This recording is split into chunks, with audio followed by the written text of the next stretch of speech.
Hello, good evening, good morning, and good day to everyone. Those who are trying to learn about equipment used in determining atmosphere condition in compartment containing hazardous gases like toxic gases, oxygen, flammable gases. So basically, these are the equipment we are using in chemical and tanker ships before we go inside the compartment suspected of containing those kind of hazardous elements para sa ating buhay, sa ating kalusugan. Hindi tayo mapapaano. We should follow the safety standards, safety protocols before entering the compartment, and one of the procedure to do so para maging safe tayo is to measure the tank atmosphere if they are containing indeed the toxic gases, flammable gases, or even oxygen, no? Napakahalaga na alam din natin na may oxygen doon bago tayo papasok. Alright, so this equipment is the XAM Draeger 8000. It's measuring butane gases or flammable gases, oxygen, carbon monoxide, and H2S. It can measure atmosphere that is deprived of oxygen, mga inert spaces, no? Halimbawa, mga product tankers where you're using inert gas sa mga cargo tank, so pwede niyang ma-measure kahit inert condition yung tanke because of the tank scope. Okay, in case we want to measure other kind of gases aside from this H2S, kasi H2S lang yung kaya niyang i-measure dito, and carbon monoxide. Meron pa kasing mga other kind of gases like benzene. It's very common in product tanker. We're dealing with cargo containing always benzene, especially the petrol products, mga gasoline. Okay, so since this equipment is unable to detect benzene in its readings, we should use other kind of equipment. This is the hand pump. This is also Draeger, made by Draeger. This is Akuro brand. Okay, so maker is Draeger and Akuro is the model. So this is a hand pump to measure specific toxic gases in an enclosed space or in a compartment. Aside from carbon monoxide, H2S, ito ginagamit natin kapag may iba pang gases na gusto tayong i-measure. Example, benzene. Kasi hindi nagbabasa ng benzene tong si XAM. So we're going to use a special tube dedicated solely para ma-measure natin yung benzene sa compartment. Okay, first question is, paano ba natin masasabi na benzene yung i-measure natin doon sa tangke na papasukin ng tao? Okay, the answer is very simple.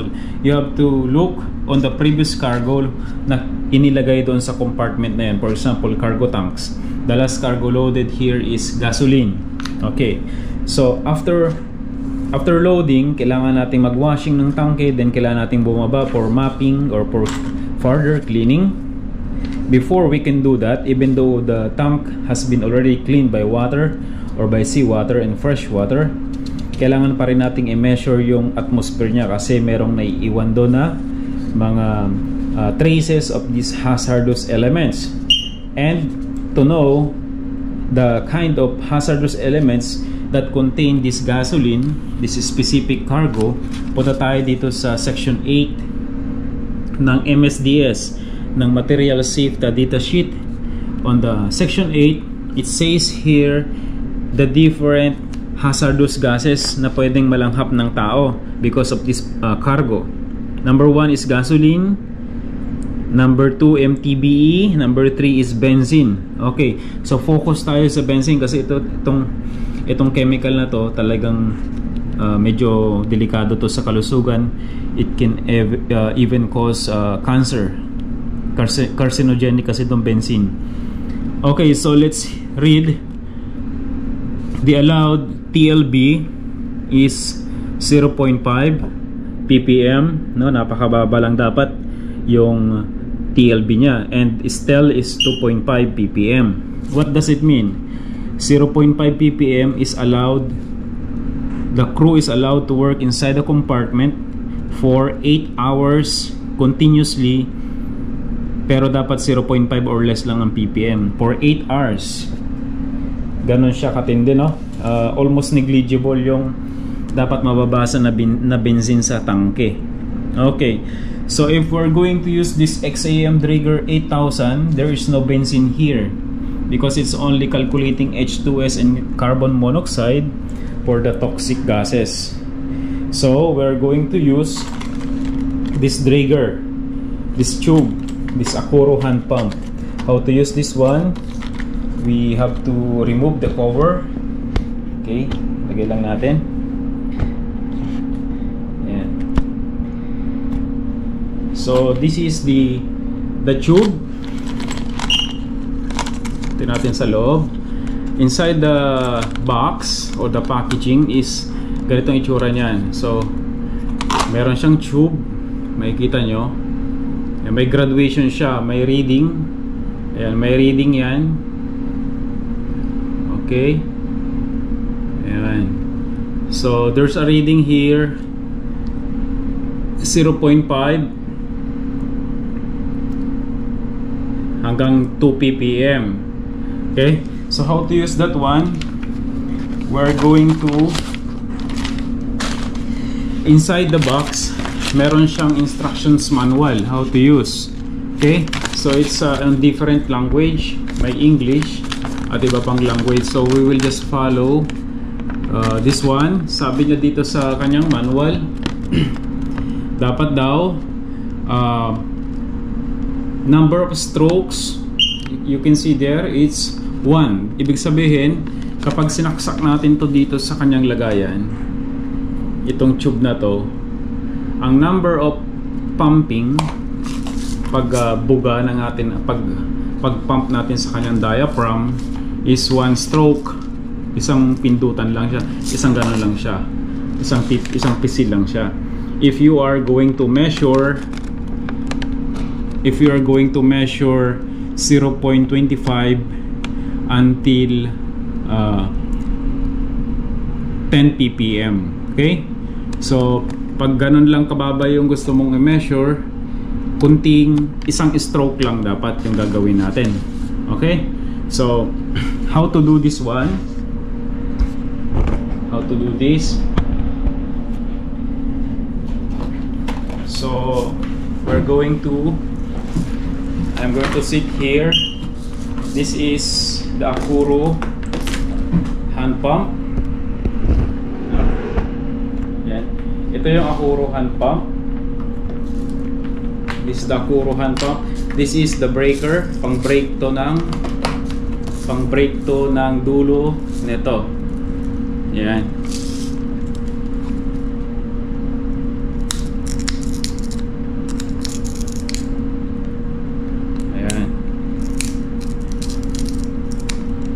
Kailangan i-break mo yung dalawang dulo to dulo. You have to break this one in order that the air will pass through inside this tube. Okay, so putol na yung dulo. You are going to use this hose, 30-meter hose, no? Hanapin mo yung dulo ng hose. Okay, so this is the dulo, no? So if this is your hand pump and ito yung dulo, dapat may arrow yan. That's the arrow. Yung arrow nakaturo siya dito sa papunta dun sa pump. Okay, and yan. So yung arrow papunta siya dun, yung arrow papunta dito. Okay, yung kabila ng arrow papunta dun sa tangke to, sa tangke to nilalagay. Ibababa mo to sa loob ng tangke. And this one, you are going to create 1 stroke, for example. Okay, so we're going to use this on the tank. kunwari bababa mo yan sa tangke, and then you are going to pipisilin mo to. Okay, pipisilin mo yan. Yan, tingnan mo, may puti. Yung puti nawala, antayin mo yun na babalik. When it comes, that means already one stroke is completed, and meron din siyang counter. Yan, no? 45, magiging 46 yan. So antayin mong bumalik yung puti kasi nagpump ka ng isa. Okay, so when it comes white, that means the one stroke is completed. Ayan. So yan yung dulo sa tangke yun. Kunwari sumisinghot siya ng chemical. Okay,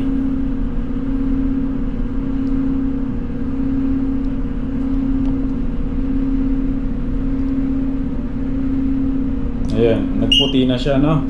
You see already it's white, so that means one stroke is finished. Then that's the time we can get this thing, and let's see kung meron siyang nabasa na. Okay, so ngayon titingnan natin kung nag-iba yung kulay niya, no? From 0.5, walang nabasa na chemical. Dapat kasi mag-change color yan. If you will read the manual, mag-iiba yung color niya from light gray to dark gray. Dapat maging dark gray to.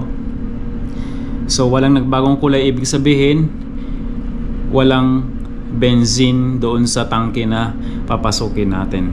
Alright, so that's how it is.